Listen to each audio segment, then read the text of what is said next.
since day one.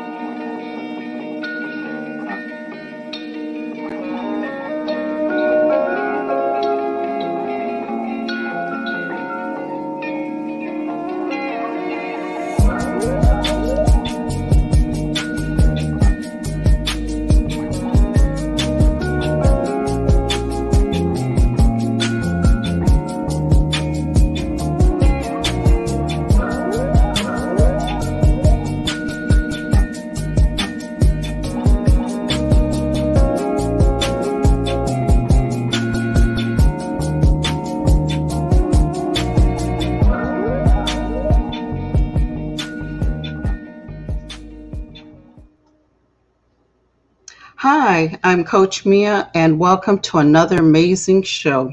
Today, I have the pleasure of interviewing a very special lady I've known for many years. She is one of our producers of the Glow 365 TV show, our very own Evangelist LaQwonna Glaster, aka Lady Q. Our topic today is what's in your purse. Oftentimes, we carry so many things in our purse, and over time, it gets to start to weigh us down. Now, if we look at ourselves and the baggage that we're carrying within us every day, it starts to affect our mental wellness. On today's show, Lady Q will share how to release those baggage. Hey, Lady Q. Hey Mia, how are you? I'm doing good. A long time no see. I know you've been busy with school and everything, and I'm glad to have you back on and, just talk about, your upcoming event. But I want to remind everyone, don't forget to subscribe and like us on YouTube at Official KO Magazine. There you can watch all our current and previous shows. But first, let's take a break. And when we return, we will chat with Lady Q on how Pink and Pearls of 360 and Sisters of Faith Woman Ministry started. We'll be back in 60 seconds.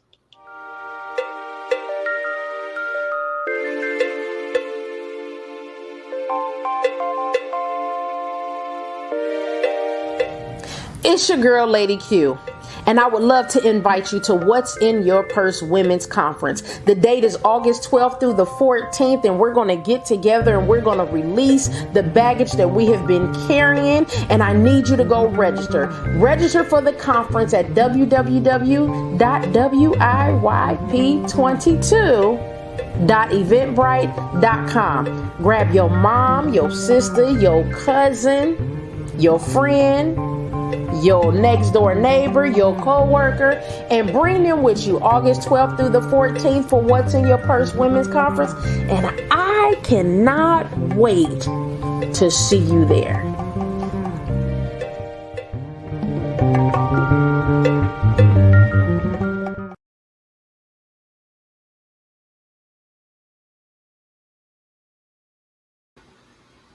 Yes, I am looking forward to that.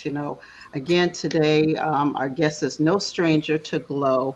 She is an evangelist, founder of Pink and Pearls, founder of Sisters of Faith Women's Ministry, founder of What's in Your Purse. She's KO Magazine's soulful journalist, a creator, an artist. She's a poet. She's also KO Magazine's Woman of Culture 365 USA ambassador. She's our producer, host of the Glow 365 TV show, and so much more. It'll take months just to kind of share all what this woman is doing. I thought I was the hardest working woman, here in this Caribbean community, but girl. That's a lot. Like, I don't like to discuss me, but that's a lot. That's what others see. I don't never myself that. So anyway, let's talk about you just a little bit.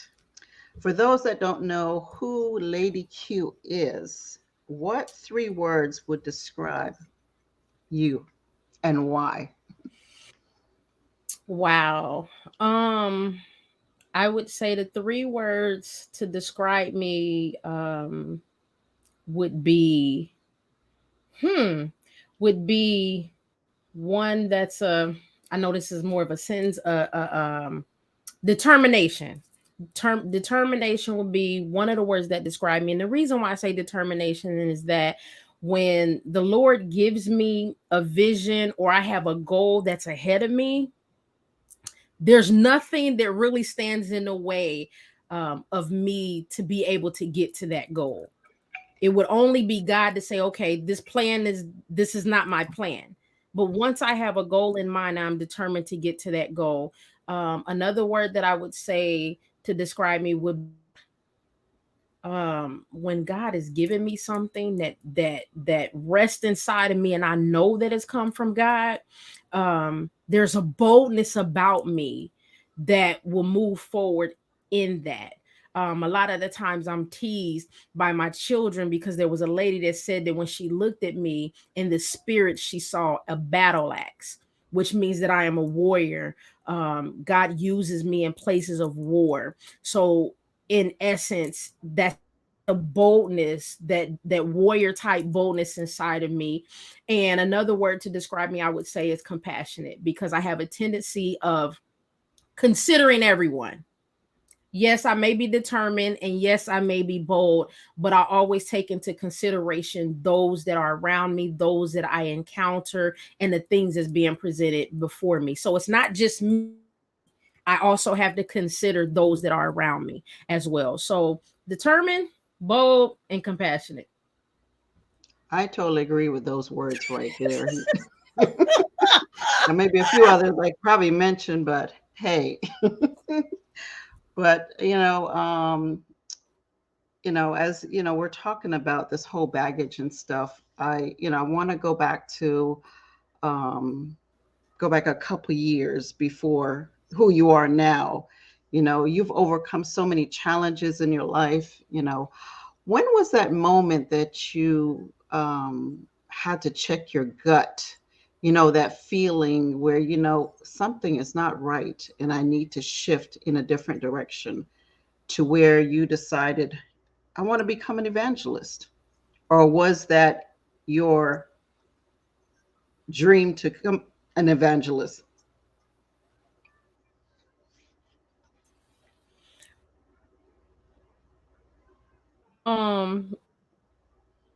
It definitely was not my dream to become an evangelist. I was the person that was in the background that did all the planning, that could put together an event. It's natural for me to be a coordinator and a planner of a party. I did wedding coordination, and so in church, I put together a lot of events. And so in putting together those events, I was used to working in the background. It was at a moment, a transition in my life and moving to Florida, that when I moved to Florida, what ended up happening is I went through a transition with God. I went through a transition with God to be so connected with the Lord, that it is then that God began to speak to me and tell me that I was an evangelist. And so, with that being said, I became an evangelist, but again, it was not anything that I, in essence, wanted to do. I was running. I ran from God for a long time. I ran from what God would have wanted me to do. I ran when I heard his voice, because I felt like there's no way, Lord, that you would have me up front being an evangelist. I'm used to being in the background. And so, even though God spoke to me, it took me to go through certain things in life. And then my pastor confirmed that God has called me into evangelism. And so when the pastor called and said, "Look, this is the call that's placed on your life," it was a confirmation for me that caused me to move forward. And so, with that being said, that's how I stepped into evangelism. So, no, it wasn't anything I wanted to do, but God. So when God answered and Pastor confirmed it, I said, okay, I'll do it. Because I had been through a lot of life transformations, and so it was in that moment that I said, God, I want uh, uh, uh the naked relationship with you. I want to be able to do what you want me to do. I'm tired of living my life the way I plan for. So God, what your will for my life? So when I asked God what was his will for my life, that is where the shift happened. Yeah. I mean, I definitely agree. Sometimes we have to pay attention to him because truly believe that our destiny is already planned. Sometimes we see the signs and the Right. direction that we need to go, and then there's sometimes we like slide off to the left, and it's like, he tries to pull you right back. Like, come on, I'm trying to tell you. So I Right. definitely understand that from, after surviving, breast cancer, and, this is my path. I felt that I was supposed to be on. This is what I'm supposed to be doing. And Right. that was a wake up call to, whatever I was going on in my life. Like, look here, you're not listening. So, you know, maybe, me having breast cancer, maybe, allow me to see a different side of everything and, start appreciating something different. Um, Right. and, both of us, I'm a preacher's child. So, and stubborn, but hey, I'm listening now. Okay. So Obedience now, is better than sacrifice. yep, definitely. So now you go from an evangelist to now you Hmm. created Sisters of Faith Women's Ministry in 2015, with the purpose of helping women like yourself overcome, brokenness. Can you share a little bit about that? Yeah, I would say that Sisters of Faith started around 2010, and it wasn't established until 2015 because I was running. Um, I love what's in my heart, and what's been in my heart is to help people.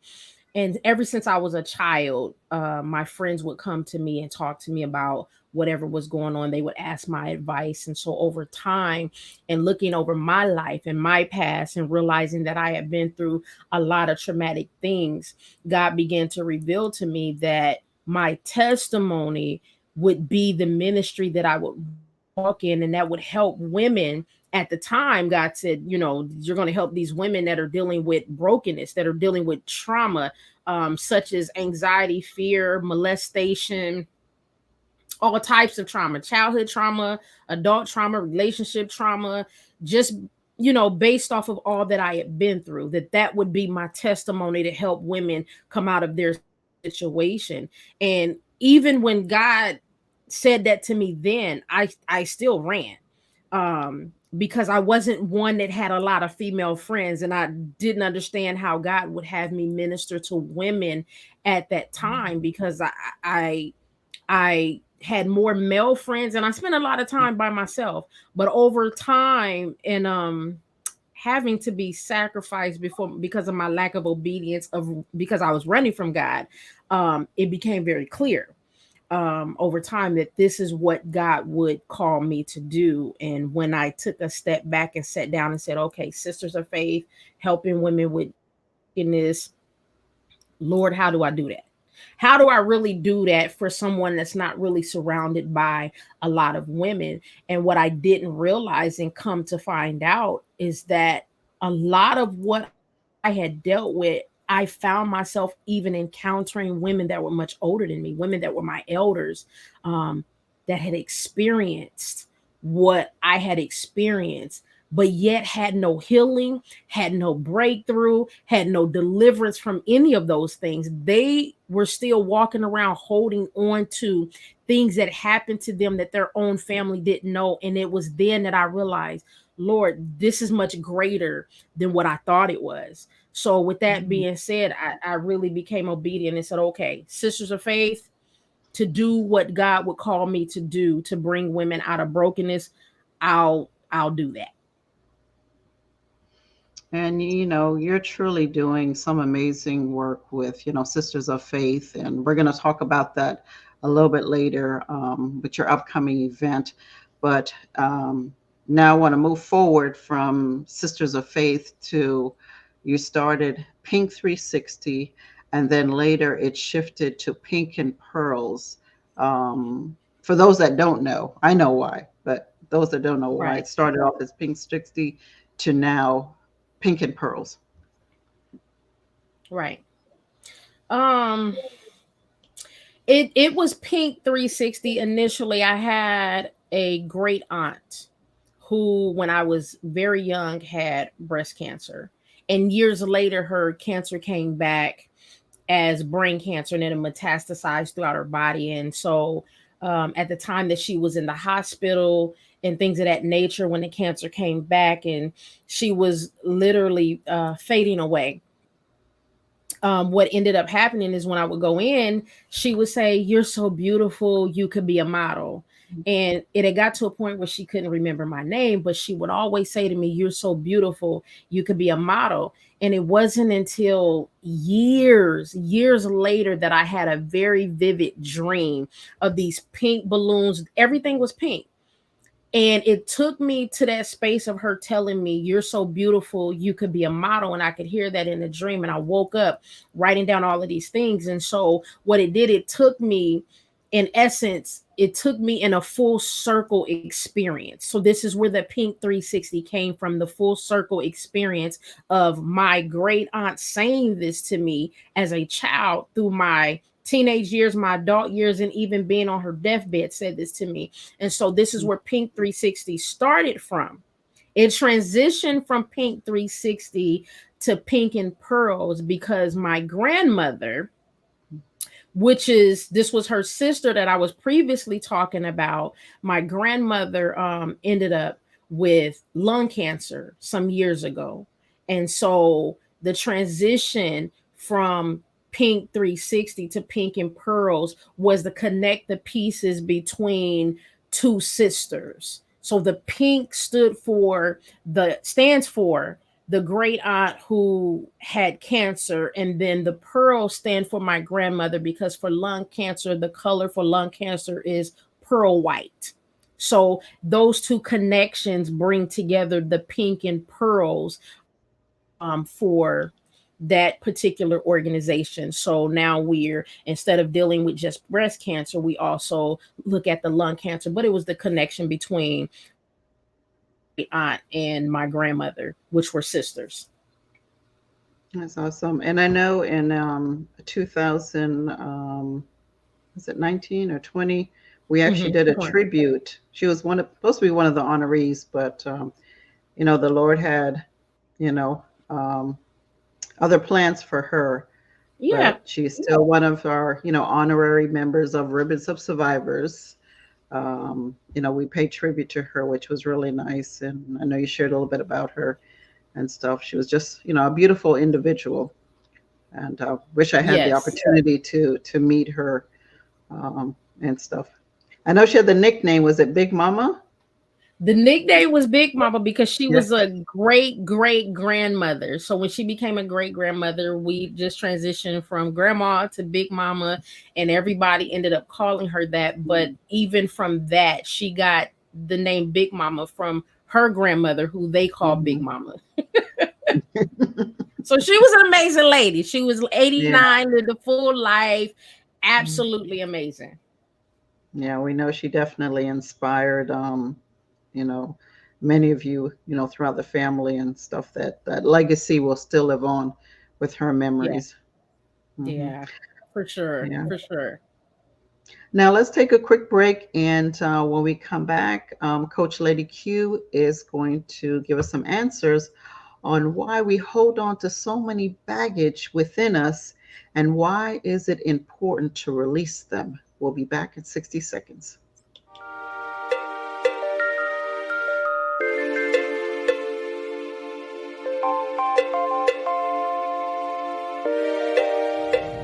It's your girl, Lady Q, And I would love to invite you to What's in Your Purse Women's Conference. The date is August 12th through the 14th, and we're going to get together and we're going to release the baggage that we have been carrying. And I need you to go register.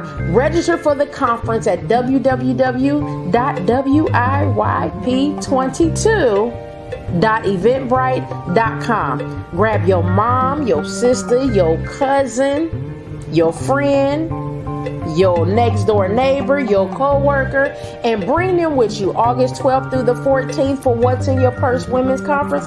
And I cannot wait to see you there.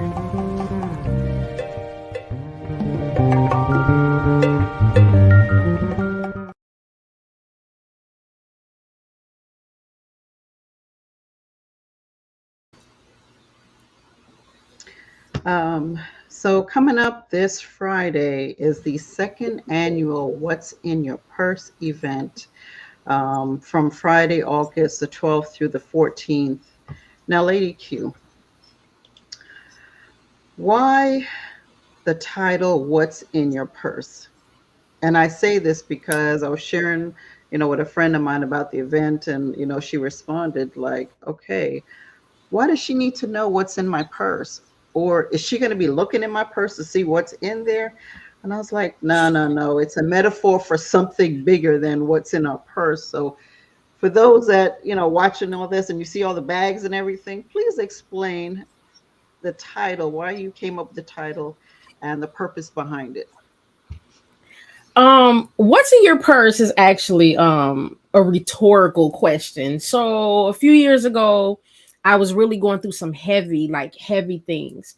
And so I was in the kitchen cooking and I hear the voice of God say, "What's in your purse?"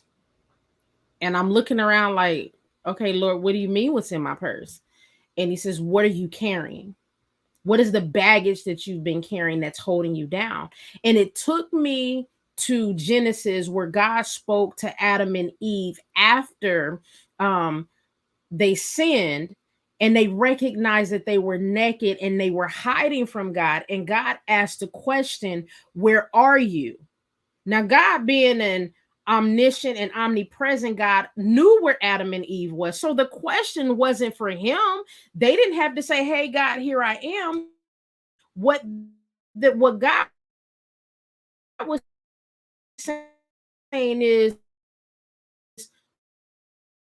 "Where are you? Do you know where you are in your people? What is the baggage that you are carrying? Do you know the baggage that is inside of you and the baggage that you're carrying?" Oftentimes we have baggage inside of us and we don't realize the depth or magnitude. And so I also use in a lot of the videos that I've done where I talk about our spouses and children and friends and people giving us things that we put inside our purse. And then when we go to clean that purse out, like, we dig deep down inside, and sometimes we pull out a receipt and we're trying to figure out, like, wait a minute, where did this receipt come from? How long has this been there? And a lot of times that receipt is worn off, and we don't know all the details of the receipt. And then we catch a glimpse of that receipt, right? And when we catch a glimpse of that receipt, we realize, well, wait a minute. And it takes us back to a time, a place, a moment. Oftentimes that's like the baggage that we carry. We carry all of this baggage within us. That baggage get heavy just like a purse gets heavy when we carry it so long with so much stuff weighed inside of it. And so, with that being said, do we know the baggage that we're carrying? Are we willing to dig deep? Just like that receipt that I've had to dig deep for. Are we willing to dig deep to pull that out? Are we willing to say, "God, I'm ready for you to release me from all of these things. I'm ready to let go of the baggage that I've been carrying"? And so, yes, it's a rhetorical question that says, do you know the baggage that you're carrying with inside of you, the fear, the anxiety, the childhood trauma that you've been through, that some of us deal with some forms of forgetting what that trauma is and don't realize why we are dealing with certain things in relationships, and that's linked to that childhood trauma. There's something that I went through in my life where what I would do every night, I had to make sure all the doors was closed. Every door closet, bathroom door had to be closed, but it was linked to childhood trauma and I didn't know that. So learning that that was linked to the childhood trauma, it released me. Like I could not go to sleep if the door was closed. If somebody opened up a door, it would wake me up. If there was a shift in the room, it would wake me up. I stayed up all night, and me staying up all night was actually linked to me being molested, because when I was molested, it happened to me at night. And so, in dealing with the baggage that I had been carrying, after I realized, and after going through therapy, realizing that this is what this was linked to, believe it or not, it changed my sleeping habits. I went from literally staying up all night and going to bed at 5 o'clock in the morning to not being up all night, going to bed at 5 o'clock in the morning. Now I'm able to go to bed earlier because no longer am I walking around weighed down by something that I had no idea was there. So when I talk about what's in your purse, do you know what's holding you down? So it's just, Yeah. As you say that, let's talk about past baggage. Many of us are still having trouble letting go of the pain or the unpleasant emotions about their past, childhood trauma, because we think those feelings are a part of identity, which makes it impossible to let go.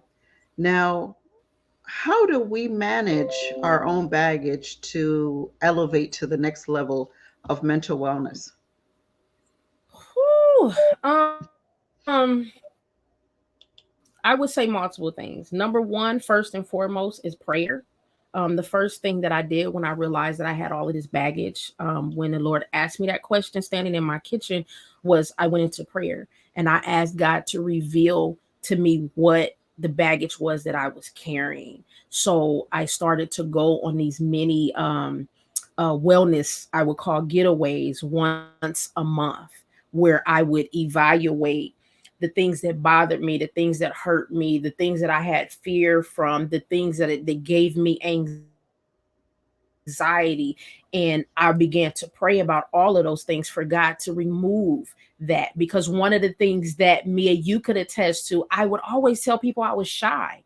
I would tell everybody I was shy and I was scared to talk to people. And so that was one of the things that I put on my list, shyness. And so I began to pray and ask the Lord to reveal, why do I have this fear? Why is this anxiety there? Why am I shy? Believe it or not.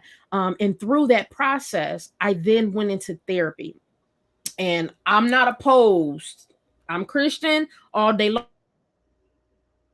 evangelist all day long, and I am not opposed to therapy. Therapy is good for opening up some things that we may not see inside of ourselves, because oftentimes we won't take the information from family and friends that are around us, and sometimes God is even showing us, but we're too stubborn to even pay attention. And so me going into therapy allowed these things.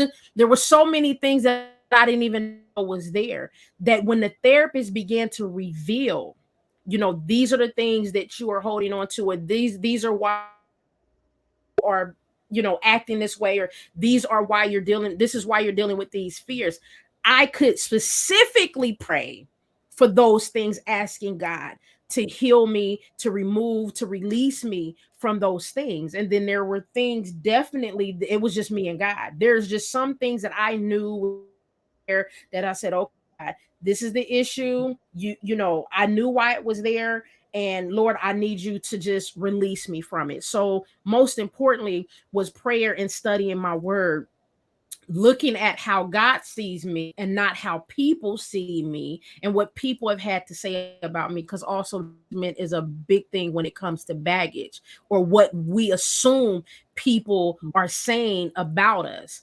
Is also a big thing. And so I asked God to just release me from the thoughts of people and what I think people are thinking about me. And so prayer, in my word, meditation, because you have to sit still to hear the voice of God Mm-hmm. and to get an answer, or even for him to reveal, and therapy. And when therapy came, then being able to lay, I would say, on the altar, Lord, these are all my issues. So Lord, I need you to take it.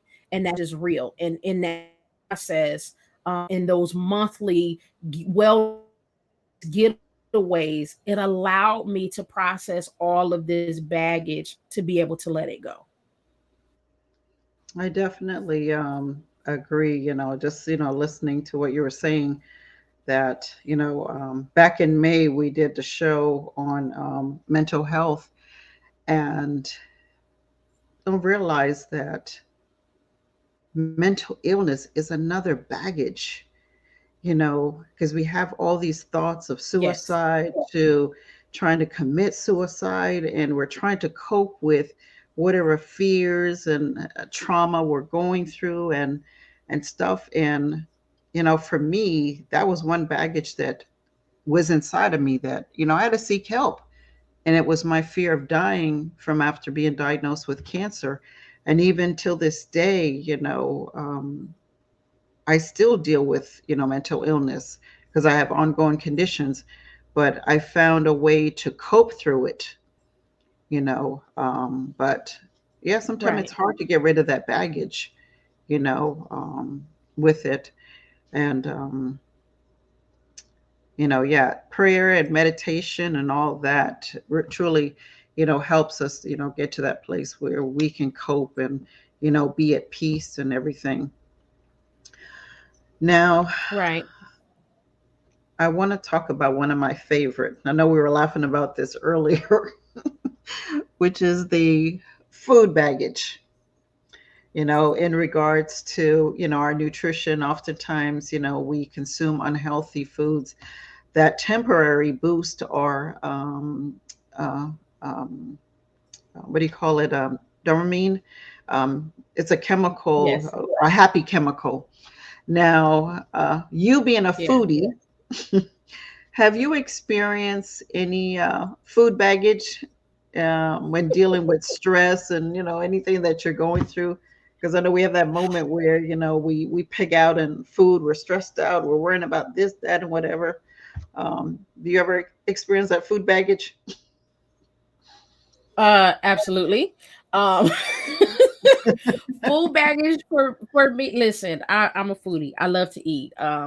So I like to eat when I'm happy. I like to eat when I'm stressed. I like to eat if I'm crying. Um, and for me at the same time, it's on opposite ends. Like I'll eat, and then I'll have these moments. Where I won't eat. But food baggage, absolutely. I've dealt with having to carry stress of eating, and then on top of that, loving to eat is like a double thing for me. It's like double baggage. I love to eat. Mhm. I don't need that, and now I'm stressed out, and I'm eating more of that. Yes, it happens to me. Quite often. I'm still working on it. I'm still trying to work it out in my humanness. Um, I have found that every once in a while I'll eat a whole pint of ice cream. I know I shouldn't Mhm. at 12 o'clock at night, but I do. I do. So, but one of the things that I do look at, these are to be really serious. One of the things that I do look at is that when I find myself in this space of um of food cravings, because this is one of the things that a lot of us don't understand, and I know we was talking about it earlier and laughing about it. Food Mhm. cravings. When I find myself craving something all the time, because this is part of the food baggage that we deal with. I am craving Mhm. something all of the time. Most of the time, the thing that I'm craving, most of the time, the thing that I'm craving is not healthy. Is not what I should be eating. So I go and do the research of why I am craving that. And so, something that I shared with you earlier, when I was Mhm. pregnant with my 9-year old and I didn't drink, this was years after I quit drinking. I was craving a rum and coke and could not for the life of me. I'm going to my husband like, I'm having this craving for a rum and coke. I don't Mhm. understand because I don't drink. I'm in church. I'm a woman of God. Why am I craving? I'm Mm. like, the devil is a liar. I went through the whole, there ain't nothing but the devil. And then I said, well, wait a minute. I really need to look at what the issue is. And so my husband actually did the research, and he came back to me and said, actually, what your body is missing is lycopene. Now, Mm. lycopene is in tomatoes and watermelon in an abundance.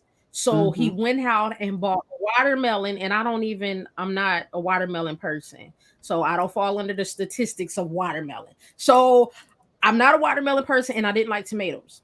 But I ate a whole watermelon, killed, demolished an entire watermelon.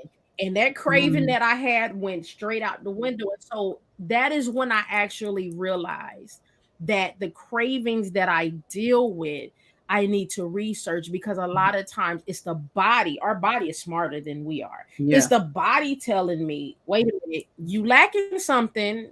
And what it is, our body will tell us, our tongue tell us it's one thing because this is what we're used to eating, when the body is saying no, you're lacking something else. Like some people will eat potato chips, they want to eat junk food, stuff that's full of salt.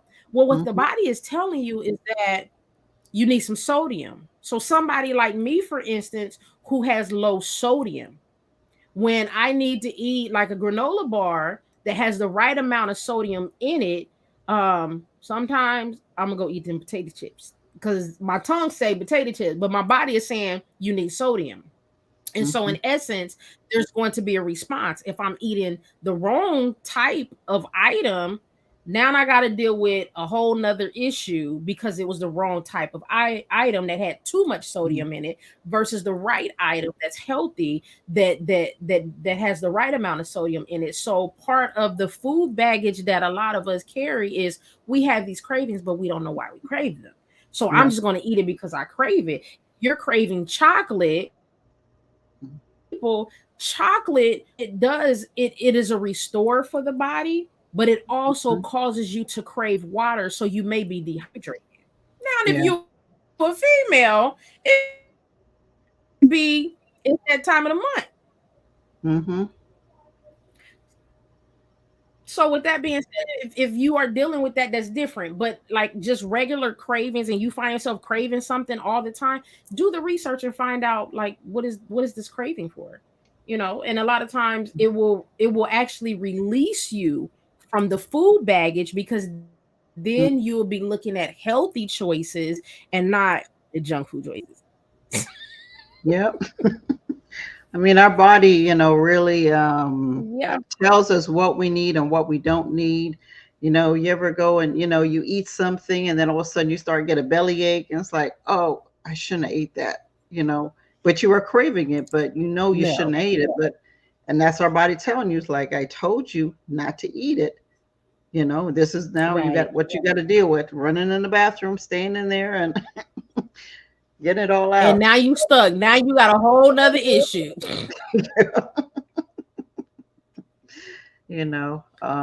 So we talked about the food baggage. Now this is a big Hmm. one, the judgment Okay. baggage. Would you say this is one of the biggest one?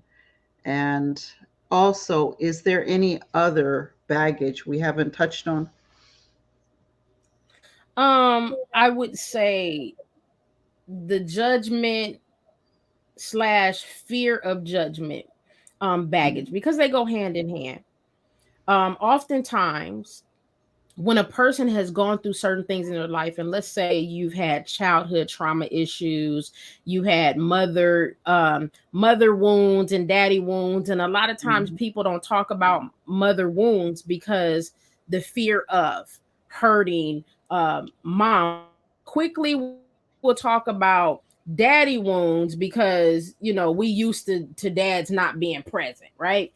So what ends up happening to people is they're scared of what someone is going to think of them. They're scared that if they tell their story, their testimony. Understand it is your testimony that releases you. And the enemy would have you to think that no, don't open up your mouth, because if you open up your mouth, this person is going to look at you this way, this person is going to treat you that way. And so then fear sets in, because Mm-hmm. that's really where it's coming from.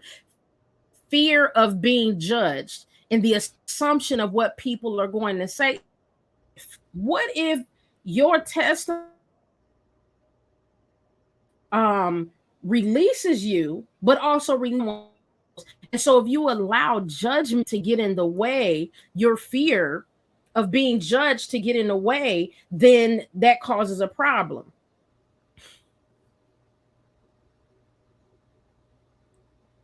Yeah, it definitely is. And I think a lot of us, they Jesus.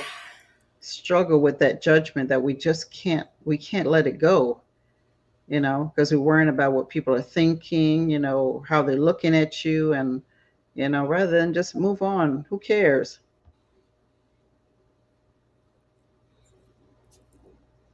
The devil is a liar.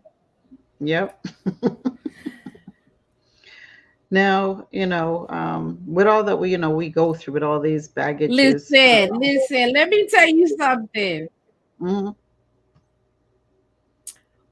Um, Listen, let me tell you something. And I know this is not in the what's the name. Let me say this. The enemy is so mad. Is so mad at what God has placed in me to bring forward. This is the first time that I have been on the show, and I have so many issues with interruption. I have never had an issue. And so this is another reason why I know that what God has placed in me needs to go forward. There are so many people out there that is dealing with so much trauma, so much baggage. One of the Mhm. things that you asked is what other ways, what other places of baggage that people carry outside of food baggage and the what's in your purse.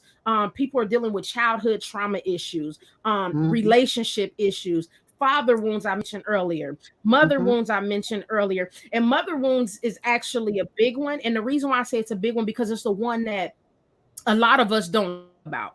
And it's not, again, this right here is not to tear down a mother or a father. This is the experience of the person and what they experience, because where that mother or their father was then doesn't mean that's where they are now. But even though that parent is not there now, this is the one of the biggest areas that people have an issue with: the fear of judgment. Another areas of baggage is anxiety, depression, Mhm. post-traumatic stress disorder. Mhm. For instance, if you've been in the military, I am a veteran. So being a veteran and a first responder in 9/11, that's baggage, because having to remember what happened during that time and the people that I encountered during that time is another form of baggage. We already Mhm. mentioned the food baggage, and the list can go on because Yeah. everybody's baggage is not the same, but we Mhm. all deal with some form of baggage and some that God listen, my child, it's time for you to be released from that baggage. Let me take care of it, because we're not supposed to carry it. We're supposed to Yeah. give it to God. Mhm. Do you ever think that sometimes we need to just stop and take inventory of some of the baggages that we're carrying within? Because I know we get so consumed with our daily routine and taking care of this person and that person and work thing that one point we crash, get overloaded, just to let go a little at a time. It's like, okay, I got all this baggage here sitting here, you know, let me take a little bit load off until you don't have none. But I don't think we take the time to do that.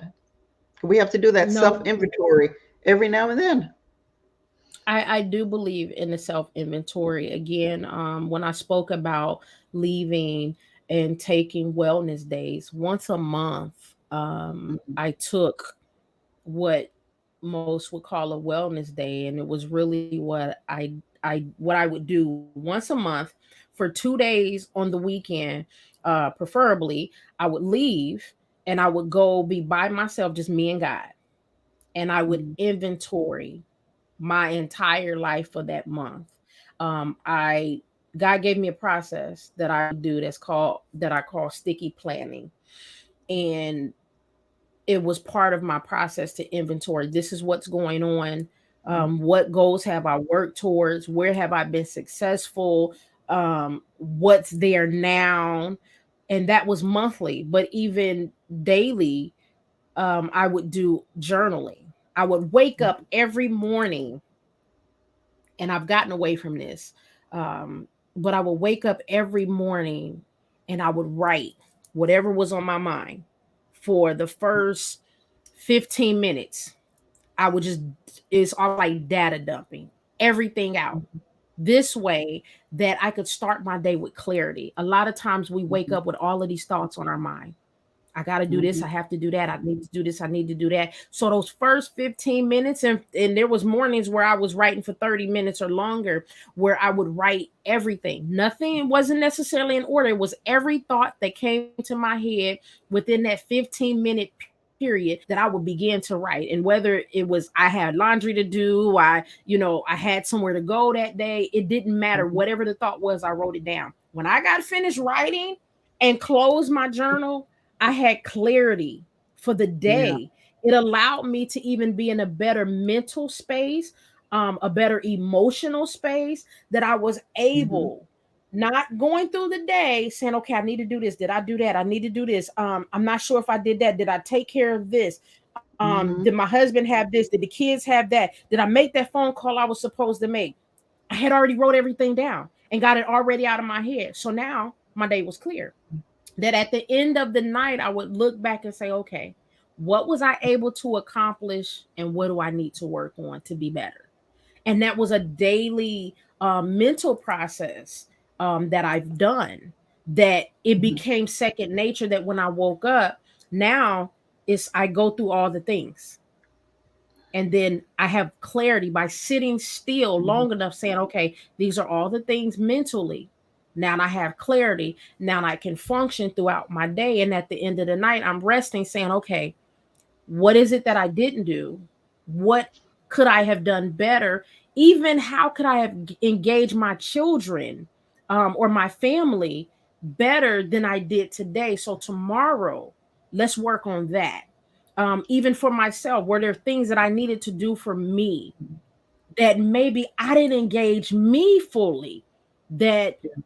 when I pray at the end of the night, I take all of that I didn't did Mhm. inventory on, and I give it to God and I pray about it and I ask the Lord, help me in these areas. Help me to be better in these areas. And Lord, reveal to me what I'm not seeing so I can be better. So at the end of the night, that's my self-reflection, my self-inventory. That once I go through the inventory, okay, God, I'm praying, I'm asking for help. I Mhm. need you to help me. I'm gonna trust you for it, and what I already know I need to do, Lord, just give me the strength to be able to do it. And it's that simple. But I, again, once a month, it's almost like a data dump, and Yeah. prioritize everything I need to prioritize. It's a work, it's a conscious Mhm. work, that and an intentional work that we have to do to let go of the baggage, because we are constantly Mhm. working. And some people think, oh, I don't let it go. Or for instance, I don't went to a conference and the Lord and took it and I don't have to worry about it no more. No, it is a consistent daily Mhm. work that we have to do. Yeah. Period. Yeah. It's definitely, a routine. One of the things that Lenny has, taught me to um, routinely, meditate, before you go to bed, to just clear, everything that has gone on through the day so that you can have a peaceful night. And then in the morning, before you even do anything, do another meditation, to, again, to quiet the mind and, seek wisdom and, Right. clarify what things that you need to accomplish today. And it has worked for me. Meditation is a wonderful thing. Yeah. Prayer is a wonderful thing. um, we need that every now and then. Just have to pause sometimes and just say, hey, let me just take a moment for silence to regroup. Right. Well, I mean, We need to pray truly daily, pray daily, and meditate daily. In this life, we can do nothing without God. Without God, we can't do anything, and it's because of God that we are here. So daily for me is prayer and meditating, praying and said, "Okay, God, these are all the things. These are who I need to pray for. At the end of the day, Lord, show me what I'm supposed to do." And then here comes the meditation, bringing me clarity. Also, at the same Mhm. time, meditating on the goodness of God, where God has already Yeah. revealed things and doors that He's even closed. Sometimes we need to learn to be grateful that God closed that door because He was prepared. He was protecting us from something that we didn't know that was before us. So being able to sit still and know that He is God is important in that process. Yeah. Well, let's take a quick break. And when we return, Lady Q will share some more self care tips. And also, is prayer part of self care? We'll be back in 60 seconds.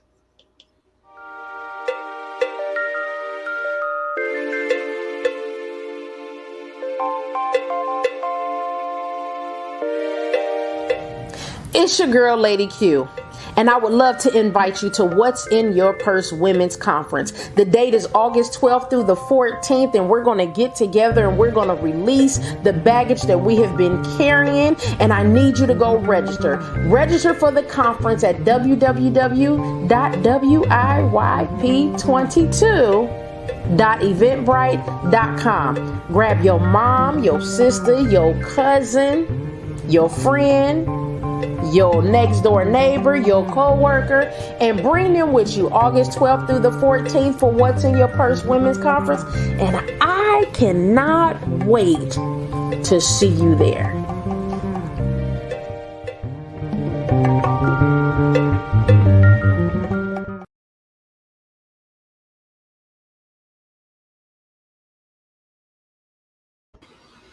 Welcome back. We were just talking with Coach Lady Q about releasing the baggage, that we carry around day to day, and how to release it and let it go.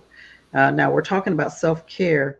Now, you mentioned some of the things that you do for self care, but when we talk about Mhm. prayer, do you think prayer is a part of self care? Um, I don't really. Everybody may not agree with me here. It just all depends on each person's belief system or for them. But for me personally, I don't see it as self care, and this is why I don't see it as self care. When I pray, I'm asking God what's His will for my life.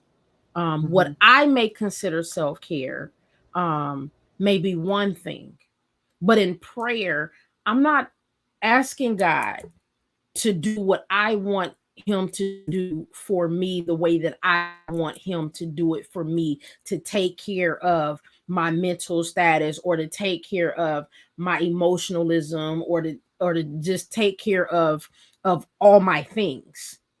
What I do is I'm asking God, Lord, what is your will for my life? Am I walking in alignment for you? Am I doing what you've called me to do? Am I walking in the way that you called me to walk in? Because what we also have to understand that when we walk in Christ and we go to Him in prayer, there are some very key things, especially in ministry, that we have to be aware of. And that's perseverance, endurance, and long suffering. Understanding that I'm going to go through some things. Long suffering makes it obvious I'm going to deal with some things. That means baggage is going to come, issues going to come, things that may even weigh heavy on me, that may mess with me as far as emotionally. But do I trust God enough to know that the Lord is going to take care of it? Do I trust Him enough to know that I don't have to worry about the situation or the issue? So at the end of the day, am I going to endure? Do I have the perseverance to keep going through this thing? Because the word also tells us is that the race is not given to the swift, but those that endure to the end, which means I'm going to go through some things. So when I go into prayer, I don't think about God, take care take care of my self-awareness. What I do is, okay, Lord, what am I supposed to do for you? What is it that you've designed me for? Because understand, a lot of things that God has called me to do was not what I was necessarily in agreement to. I became obedient in the process, because another thing that we have to have is humility. So I don't see prayer as self-care, but I do see that God takes care of us. He takes care of every need that we have. He takes care of everything that we desire when our desire is in alignment with what He has for our life. Because scripture also says that our plans are not His plans, our ways are not His ways. So if our plans and our ways is not His plans or His ways, I don't see prayer as a form of self-care. Now, can prayer sustain me when I'm going through a rough time? Absolutely, because it's not me. It is God that's sustaining me. It's God that's carrying me. It's God that's protecting me. It's God that's removing certain things that need to be removed and uprooting certain things that need to be uprooted. It is God that is delivering me out of this situation. So I don't see it as self-care. I just see it as trusting God and what He's going to do for my life. And so when God does whatever He does, and even if God says no, because I can go to God and say, Lord, I need you to do this because this will take care of me. And when the Lord say no, I have to be okay with that and say, okay, Lord, you said no, and you said no for a reason. So it's not about my self-care, it's about His will for my life. Definitely. Now, this weekend, starting August 14th, August 12th to the 14th, your event, What's in Your Purse. Can you share a little bit about what some of the participants can look forward to at this event? Well, what's in your purse is August, like you said, August 12th through the 14th. It's Friday at 7, Saturday at 7, and Sunday at 5 o'clock at Divine Remnant of Truth. The address is 1725 South Volusia Avenue, Orange City, Florida. What the individuals are going to experience when they come. The first night, which is Friday night, we have our sister, Minister Chastity Smith from Temple of Faith. Absolutely an amazing sister, a woman of power, truly a woman of God. That I've had an opportunity to know for some time, and just to watch her, and she doesn't know this. I admire her gentleness. I admire her quiet spirit. I admire just the class that she has as a woman of God. So she's going to mount the pulpit and is going to take women into a place that they will be released from the baggage that they're going to carry that night. And she is truly a worshiper. So Friday night, come to worship. Come to worship.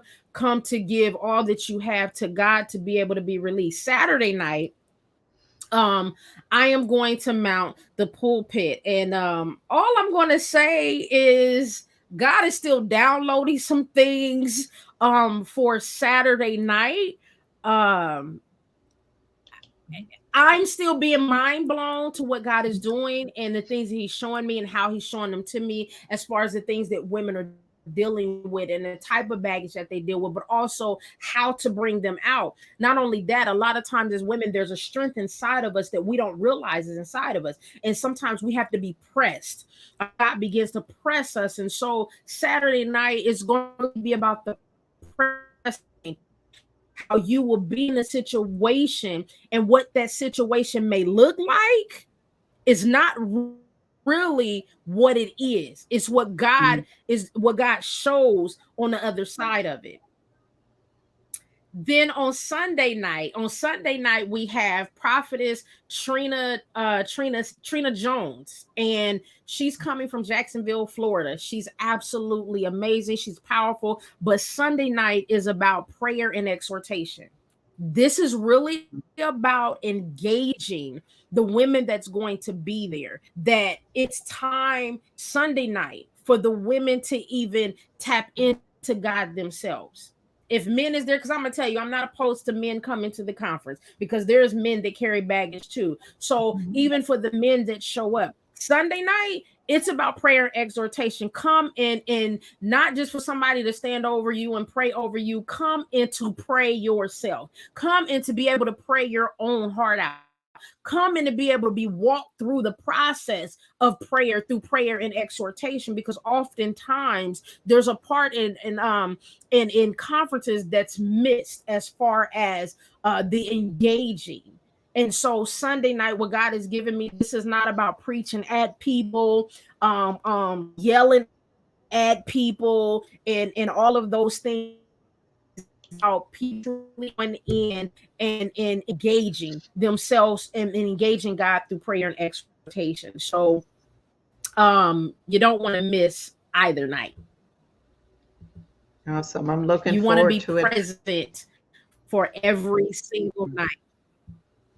Yeah, I'm definitely, a couple years ago when you had the first annual, I was one of the panel guests, and I mean, I had an amazing time, and just to hear all the other ladies that were on the panel, their story, and what they went through to how they're striving, and just connecting with other people that were there as well too. It was very powerful.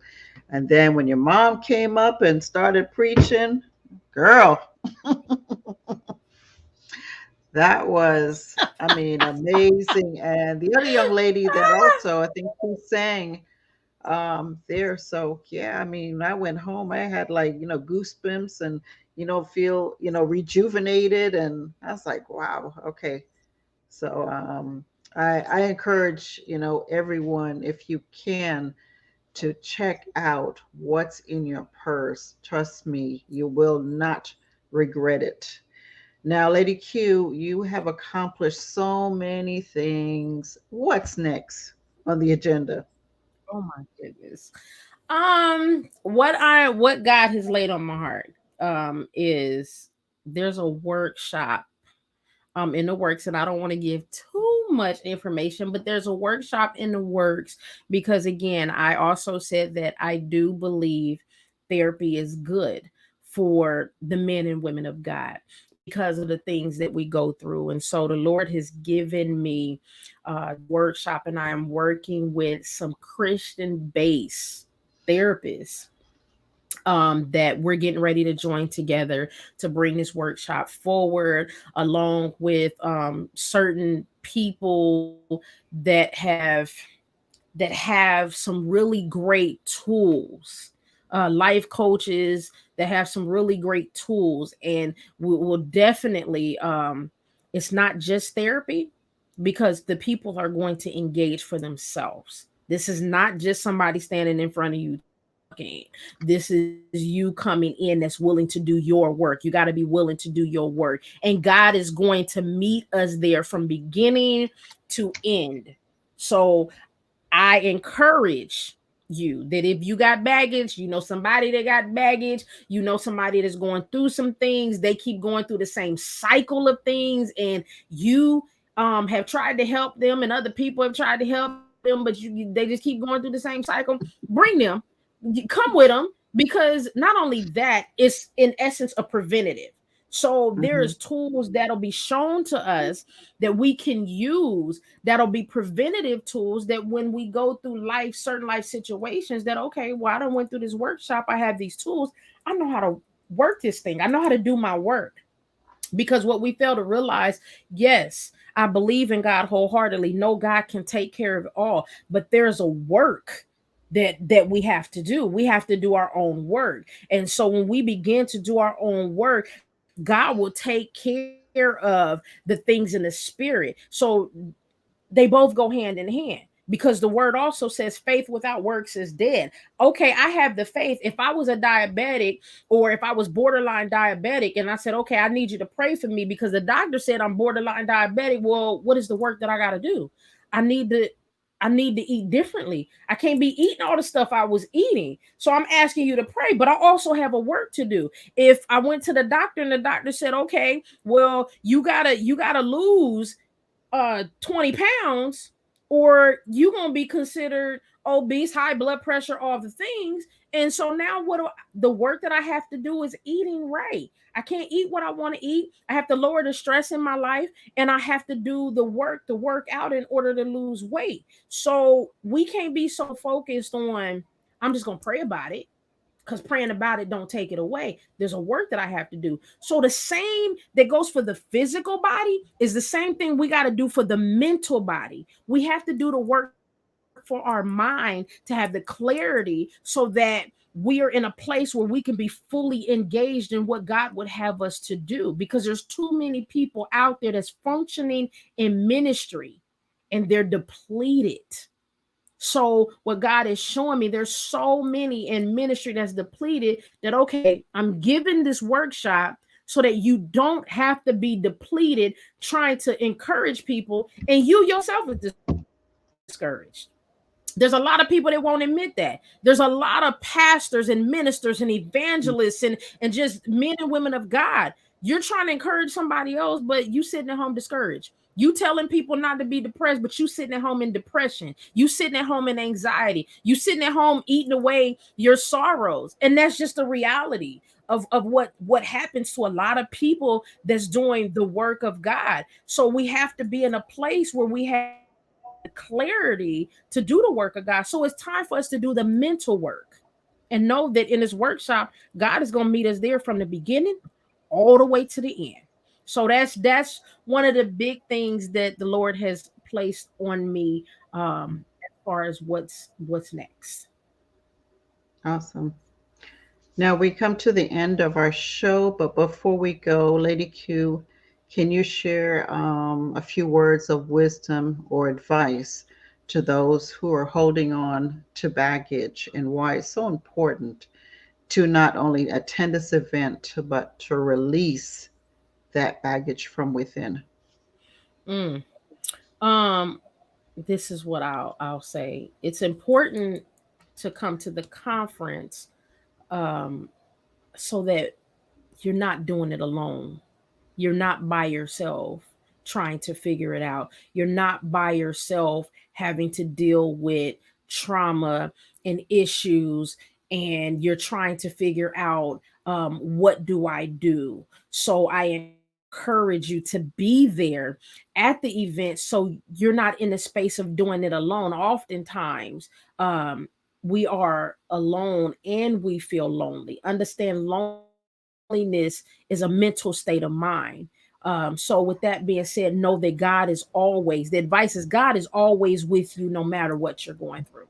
No matter how ugly it gets, no matter how bad it gets, you may feel like you're going through fire, but understand what fire means. Fire means that God is purifying you. You also may feel like, you're surrounded with water and you're being drowned. Understand that water is a cleansing process. Another form of advice, you may feel like that you have a desert experience, but understand that there's growth even in the desert.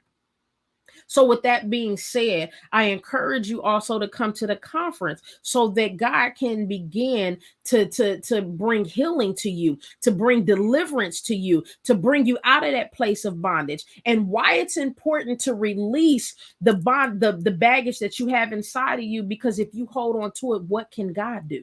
If you hold on to all the baggage, what can God do? The word says, lay aside every weight that easily beset you. So again, if you're carrying the weight, how can you move forward? Because when you're carrying weight and you're being weighed down, it hinders you from moving forward. It hinders you from being able to do anything. You have to release the baggage, because when you release the baggage, then there are spaces that now God is going to begin to fill, to bring you restoration, to bring you deliverance, to bring you healing, to reconcile you back unto Him. So, with that being said, it's time to let go of everything that you have been holding on to, that have hindered you, that have brought you fear, that have held you back, that have pulled you down, that have kept you even from having a relationship with God, that has pulled you out of alignment, that have even caused you to stray away from God. It is time to let go of those things. And so to let go of those things, God fills all of those spaces with hope, love, joy, compassion, all the things that we need. He will begin to fill us with such an immense amount of love that will carry us through any situation. He will begin to strengthen us in those areas also. So it's very important to let go of the baggage and let God handle the situation, because to let go of that means the Lord to take care of it for you and you're able to move forward. Thank you so much for sharing that. Also, where can they register for the event? For the event, you're going to go to Eventbrite. So it's www.wip22.eventbrite.com. And it's free. It's free. So by all means, you don't have to pay for anything. Just come and let God do what God does. Definitely.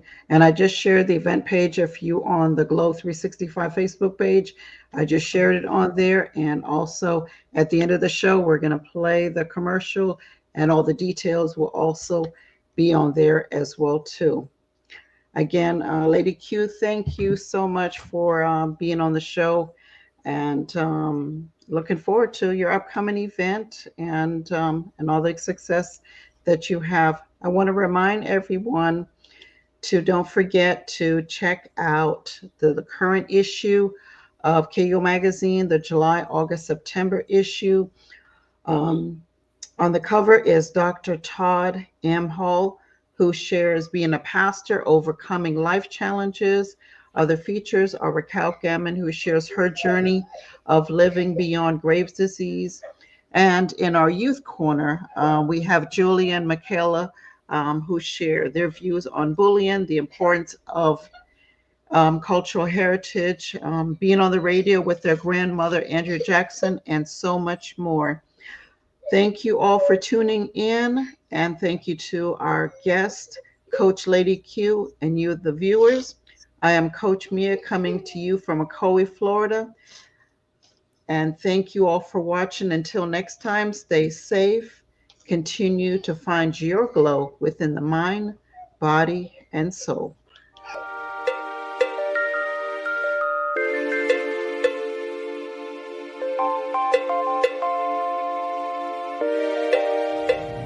It's your girl, Lady Q. And I would love to invite you to What's in Your Purse Women's Conference. The date is August 12th through the 14th, and we're going to get together and we're going to release the baggage that we have been carrying. And I need you to go register.